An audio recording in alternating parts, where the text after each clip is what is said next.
Hola! Hello, my name is Angela Franks, and thank you for joining us on Messy Kitchen. We had a little bit of change on our name. Now it's going to be Messy Kitchen with F.P.B.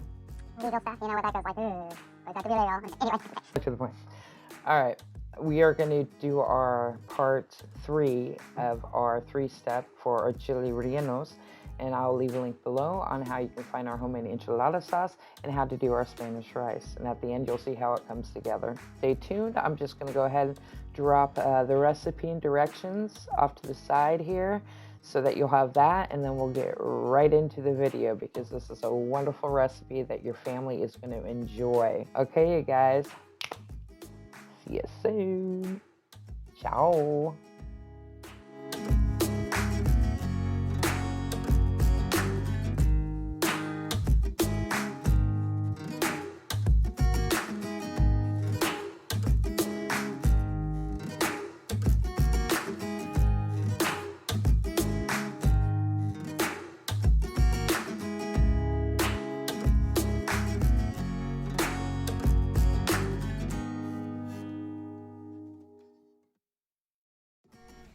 We're going to start doing the Chili Rellenos. I picked up 2 different cheeses for this. Now I asked for a baking pan and aluminum foil that will cover the baking pan on. And it also stipulates that we need to have our onion on broil, but to have it at least 6 inches up from your heating element. Don't get my damn oven, that's a freaking... Okay, it's Messy Kitchen. I don't do my oven like everybody else, alright? I will set it on broil when we're ready. Okay? This is the cheese that I picked out right here, which is a very smooth queso cheese. And this is the cheese that Doug picked out. See, if you rub the sides, it's dry. So that's going to be shredded for the top. So apparently we'll be serving us Spanish rice. Oh, that looked so good. I've never been down Okay.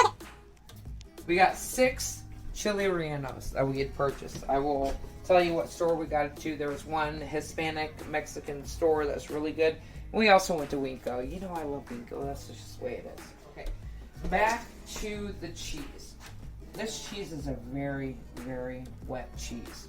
The milk is coming off of it. It's a pressed cheese. It's a pressed, and we're gonna have to stick this cheese and the pepper. And I know there's 6, and you don't need as much as you think. I'm just kind of guessing.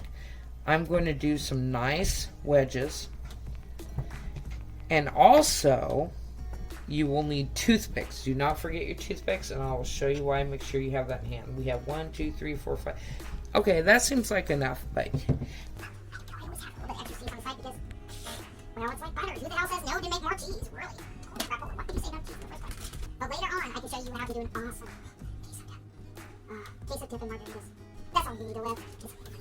And it's Doug's favorite meal, so I know I have to do really, really, really good on this. New Year's, Happy New Year's.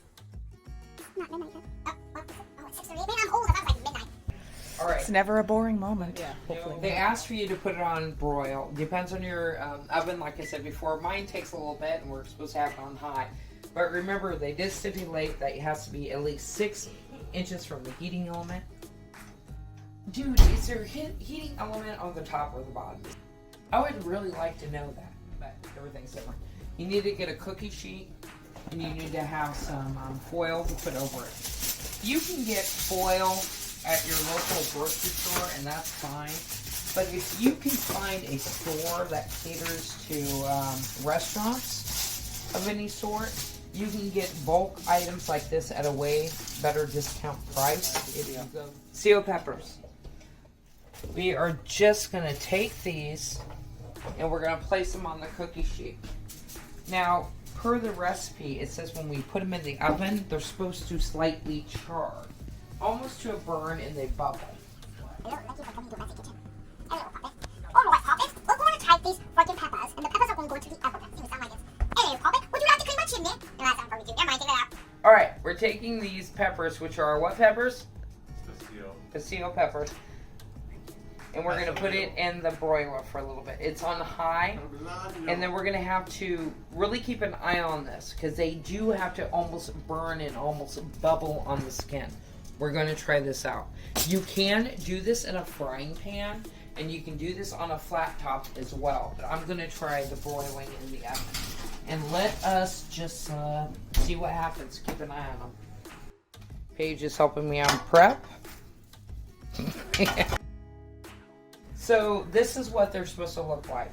They are brown, they are blistered, and they are bubbling. And I did bump it up and put it on the top rack like Doug said I needed to be. Sorry, Doug, he was right. I was wrong.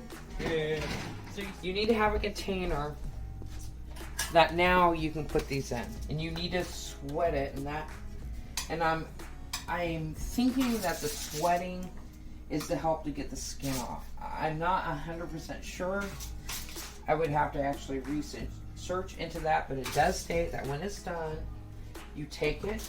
I'm just going to use the same piece of foil that we use for the cooking. There's a little rip on there. So if there's a little rip on there, you know what I'm going to do? I'm just going to take this piece right inside. Bam! Don't use out. Yeah! I just created something useful. Why waste what you have? Make sure you cook. Put off your broiler. Oh, this is going to be pretty fast paced. We've had, the peppers have been steaming for a while. Okay? So, but before we do that, I also get this ready as well. You need to have your pan getting up and ready to heat. So at this point, what you're going to do is you're going to take your peppers and see this nice, hopefully, this is the longest process ever. You are taking the skin, oh shoot, try to get off as much as the skin as possible. And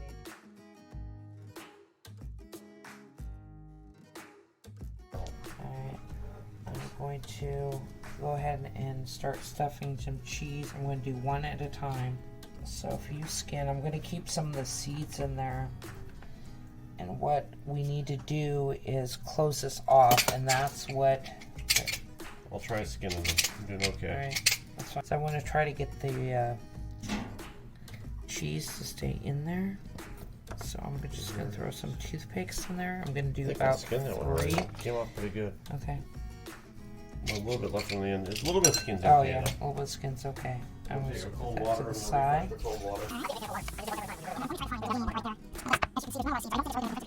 I've tried to scrape all the seeds out, and you destroy the pepper trying to get every last seed out. So.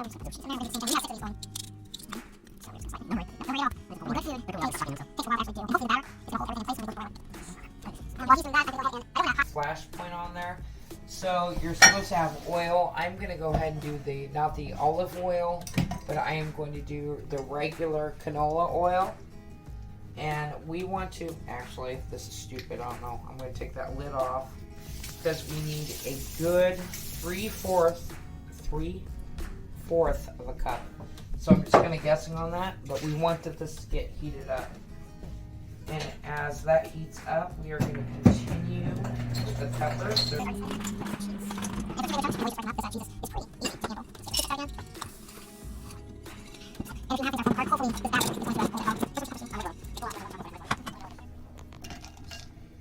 I think ice water works better than running in the cold water, because the cold water, the pressure of the cold water, it destroys the pepper a little bit. So you gotta let it drip off, dry it off a little bit. Probably should dry the towel, but anyway, it just shocks it better. See how the skin peels off easier? And you're not destroying the pepper. It peels off pretty good. everything is pretty much heated up, and now you have to go ahead and do what you need for the egg batter. So you need to separate the yolks from the whites. And I actually did it backwards from which bowl I was going to use it from, but we'll just do it.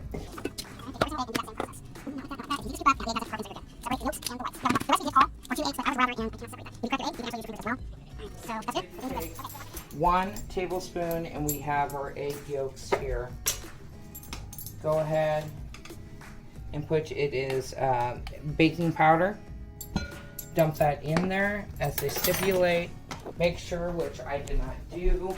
Very fast process. This is how kitchens actually work when you are not prepared to get the first stitch. So we are going to go ahead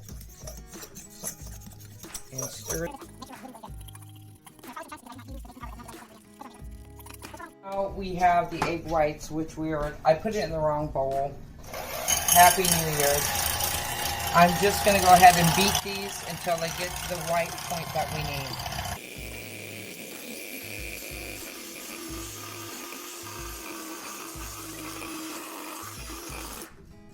Okay, when it starts to make that peak, it is done and it is ready.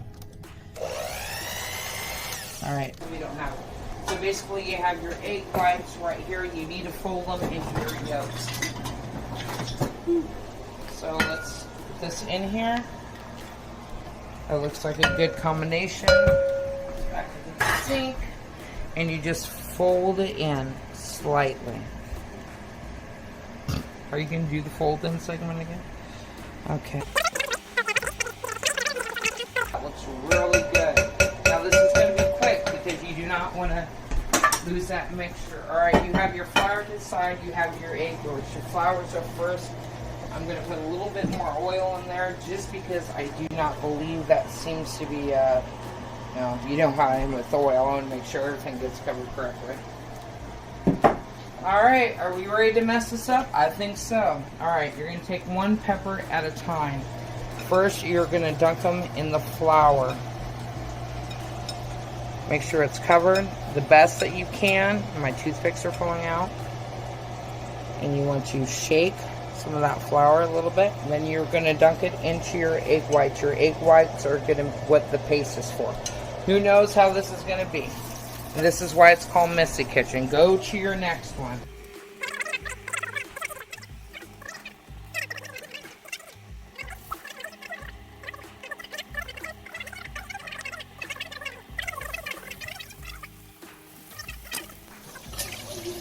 Cooking is not a clean process, especially when you have things like this.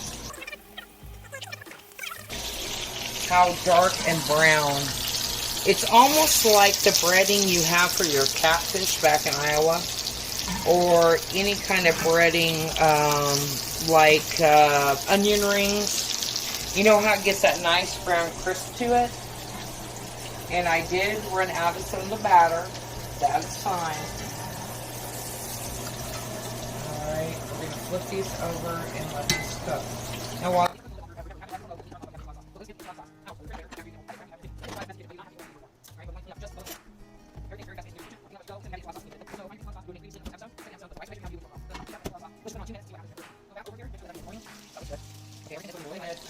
push my pan over a little bit because since it's an electric pan, it doesn't even out quite the same as it would a gas. If you have a gas stove, you're not going to have this problem that I'm having. You don't have to rotate and move around your pan because of the elements are working with you. But everything is almost the way it's going to be. I want melted cheese. Happy New Year. I'm going to add a little bit of extra cheese on the top of this. That Paige helped me do. Now it doesn't say this in the recipe. That's sweet enough. I'm going to go ahead and put this on the top so it'll finish cooking. While that is melting and cooking with the rice, which is heat up your area a little bit, because then as soon as that is done melting, we are actually going to plate it up and see what it looks like at the end. The good thing about it is you have a family that has a different schedule. You can go ahead and fix it all up, plate it, wrap it up, put it in the refrigerator, and you're going to be fine. It's melting pretty good. I want to melt it a little bit more, but I'm going to shut off the heat. I don't want those peppers to cook anymore. And if you're really hesitant about it, take it completely off the heating element altogether.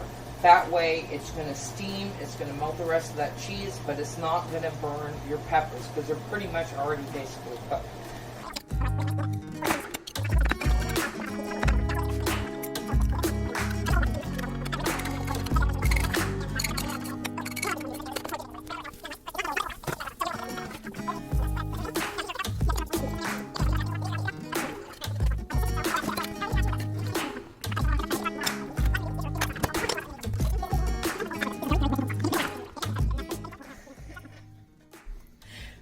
It may not look pretty, but we all have messy kitchens, and this is the way we live.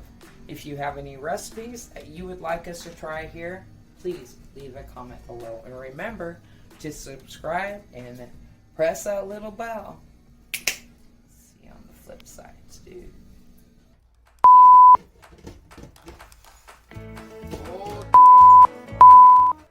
Hello, I am Paige. I'm the person who does the videos. I love.